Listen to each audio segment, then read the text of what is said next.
Yo les caps, c'est Coco Kamcham, j'espère que vous allez bien. Moi écoutez, ça va extrêmement bien. Aujourd'hui, petite vidéo retour sur le dernier concours de ma saison. Alors oui, je sais, je vous avais dit que ma saison était finie, mais j'ai eu l'opportunité d'en refaire un, du coup j'ai pas hésité. Donc comme d'hab, j'étais avec Kezak sur de la club 2 et de la club 1 et on était à La Latte. Donc sur un terrain de concours que je n'avais jamais fait. Donc en soi, j'ai fait quand même deux bons tours, même si la club 1 reste meilleure que la club 2. Comme d'hab, mon premier parcours est toujours moins bien que mon deuxième. C'est dommage que j'arrive pas à me mettre dedans dès le premier, mais bon bah c'est comme ça, tant pis, on fait avec. Bon allez, on va pas parler pendant 3 heures, on va tout de suite débriefer la club 2.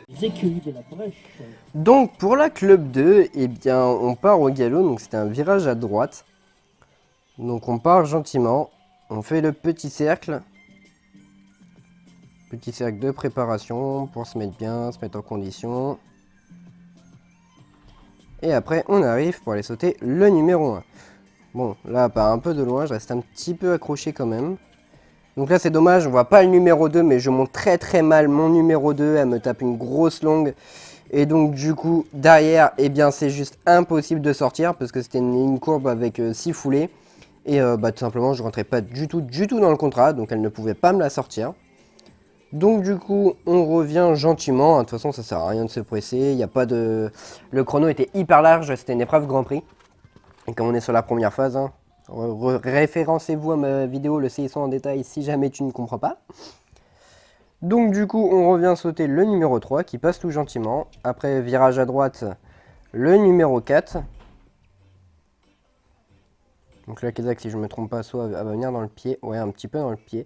Hop, derrière on attaque ligne courbe pour aller sauter le double. Donc là j'ai rallongé mes rênes, donc ça devient plus fluide. Le tour devient plus fluide à partir de là parce que j'ai rallongé mes rênes et je ne les ai pas reprises. Hop, le petit Sosa, l'obstacle zèbre qui a fait très mal. C'est pour ça que je crie « Allez !» Et là, derrière, vous allez voir que, que ça se passe bien, en fait. Non. Je me suis trompé d'épreuve. Hop. Donc là, on saute, les petits trucs. Tout se passe bien jusque-là. Hop, là, celui-là, on le saute de biais pour pouvoir venir tourner comme ça derrière. Virage un peu compliqué. Je perds énormément de galop. La Kezak dérape des postérieurs. Et donc, du coup, bang, Auxerre sur palanque, par terre. Donc, voilà. En soi, ça reste un bon tour. Malheureusement, le refus sur le numéro 3, c'est tout simplement parce que j'ai très mal monté mon numéro 2. C'est dommage qu'on ne le voit pas sur la vidéo, mais en fait, comme j'ai mal monté mon 2, derrière c'était une ligne courbe avec 6 foulées. J'ai déjà des problèmes dans les lignes courbes, alors là, étant donné que ça pétait à la gueule, comme on dit, c'était compliqué. Et la barre sur le dernier, c'est tout simplement parce qu'on a coupé court, parce que notre coach voulait voir si on était capable de faire des petits virages serrés, comme ça, pardon. Et donc, je perds beaucoup trop de galop, en fait, dans le virage. Et c'était compliqué du coup pour aller sauter l'Auxerre. Donc en gros la barre elle est de ma faute parce qu'on a voulu tester quelque chose et ça manquait clairement de jambes intérieures. Bref, comme toute cette saison, un bon tour mais encore plein de choses à revoir. Du coup suite à ça ma coach me dit que je ne fais pas assez confiance à Kezak et que ça serait beaucoup plus fluide, mes parcours seraient beaucoup plus fluides si je montais tous mes obstacles comme mes doubles. Donc du coup il fallait que je rallonge un peu mes rênes, que j'ai moins de contact, que je garde une tension quand même, bien sûr, pas la lâcher, mais que je garde une tension mais beaucoup moins forte que ce que j'avais pu faire sur la club 2, pardon. Donc du coup on vient changer totalement de technique pour attaquer la club 1. Et maintenant pour la club 1, donc comme je vous l'ai dit, on change un peu de technique pour attaquer cette club 1, donc avec les rênes un peu plus longues, un peu à l'image de ce que j'ai fait, de ce que je fais dans mes doubles. Donc du coup, la jument là elle est plutôt bien partie, ça sert à rien d'aller plus vite que ça de toute manière. Hop. Le numéro 1 qui passe déjà bien mieux que le premier, du coup là on a clairement vu que le fait que j'ai rallongé mes rênes, ça a clairement aidé. Après le numéro 2 là-bas qui se passe bien mieux, sauf que là je ne reprends pas assez fort, donc je tape la barre, parce que la ligne courbe si foulée, j'ai du mal dans mes lignes courbes, donc du coup j'ai du mal dans les lignes courbes, tout simplement ça passe pas bien. Après le petit numéro 4, 4 c'est ça qui se passe plutôt bien, le double. Problème, je viens dans le pied, hop, du coup, tête foulée, oh là, gros saut, merci Kezak. Du coup, derrière, on revient, ça manque un petit peu de galop, voilà. Derrière, pareil, le zèbre, elle a hésité quand même un peu devant. Le zèbre la freine vraiment, même sur la club 2, ça l'a vraiment freiné devant. Et en fait, si vous voulez, là, comme derrière, en fait, comme j'ai changé de technique, et que je venais en fait reprendre souvent un peu fort, notamment là sur le prochain, je revenais reprendre un peu fort et du coup comme j'avais juste une petite tension et que si j'en ramenais un gros fort d'un coup, voilà comme là, et bien du coup la jument repassait dans le trou. Je sais pas si je me suis très bien exprimé, mais en gros si je venais à tirer un peu plus, et c'était mort. Et donc là regardez, là on va faire un arrêt sur image. Regardez-moi les phares de la voiture. Regardez-moi les phares de la voiture.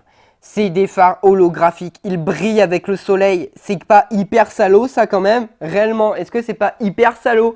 Du coup, Kezak on a eu très peur, hein. Ça se voit clairement. Elle a pas kiffé du tout.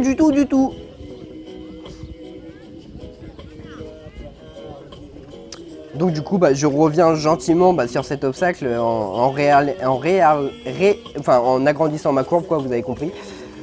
Pour venir un petit peu mieux forcément. J'aurais dû couper un peu plus court, prendre directement cette ligne, cette trajectoire là pour le sauter comme il faut, elle aurait eu le temps de le voir comme ça. Mais bon bref, ça c'était pas gênant. Et le dernier, la petite option, donc il ne comptait pas dans le parcours, c'était juste pour le fun, pour préparer un peu la motte pour ceux qui y allaient. Et oui. En bref, ce coup-ci, je monte bien mieux mon numéro 2, sauf que derrière, je ne viens pas reprendre assez vite et assez fort pour le numéro 3. Donc, forcément, vu que je monte mieux le numéro 2, ça passe, elle peut sauter. Mais la barre, elle était un petit peu inévitable. Il aurait vraiment fallu que je reprenne plus fort et surtout plus tôt. Pour tout simplement essayer de caser 6 vraies foulées, quoi. Et puis pour le dernier, c'est tout simplement qu'on n'a jamais vu ce style de soubassement. Et Kezak, en fait, elle a vraiment eu peur du soubassement. C'est vraiment ça qui a posé problème. Parce qu'en soi, moi, je reprends normalement. Enfin, je fais exactement comme j'ai fait sur tout le reste de mon parcours. Donc c'était pas gênant. Mais clairement, la petite mini avec les phares holographiques, elle a pas kiffé du tout. Donc ça, pour le coup, j'y suis pas vraiment pour quelque chose. Mais bon, ce qui compte, c'est que quand on y est retourné, la jument, elle a quand même un peu hésité. Mais bon, voilà, j'ai mis la jambe et elle l'a sauté sans problème. Et après, la petite option de la rivière. Donc c'était une option, donc elle ne le comptait pas dans le parcours. Mais voilà, j'avais quand même envie de la prendre juste pour le délire, en fait, d'aller sauter une rivière. Et c'était la première fois que Kezak et moi-même sautons une rivière. Hein. Tous les deux, nous ne l'avons jamais fait. Et de notre côté non plus, on ne l'avait jamais fait. Et c'était plutôt super cool. C'est vraiment un genre de sac qui est plutôt super cool. Bon, ce qu'il aurait surtout fallu que je fasse, ce serait de mélanger un petit peu la club 2 et un petit peu la club 1 et ça aurait donné vraiment un tour pas mal. Mais bon, en résultat, ça reste à l'image de notre saison, c'est-à-dire que y a rien de catastrophique, mais il n'y a pas de résultat quand même derrière. Et sinon, juste comme ça, pour information sur ce concours, il n'y a pas eu de sans faute ni dans la club 2 ni de la club 1. Donc en plus, à l'échelle de l'épreuve, on va dire, mes résultats ne sont pas catastrophiques. Hein. 8 points, je pense que je suis bien classé. D'ailleurs, pour le classement, soit je te l'affiche maintenant à l'écran si j'ai eu les résultats d'ici là, soit tout simplement je te les mets en description dès que je les ai. Donc si cette vidéo t'a plu, tu peux me lâcher un petit sabot bleu, ça me ferait extrêmement plaisir. Tu peux également t'abonner pour ne pas manquer une prochaine vidéo. Et moi sur ce, je vous dis à plus les caves.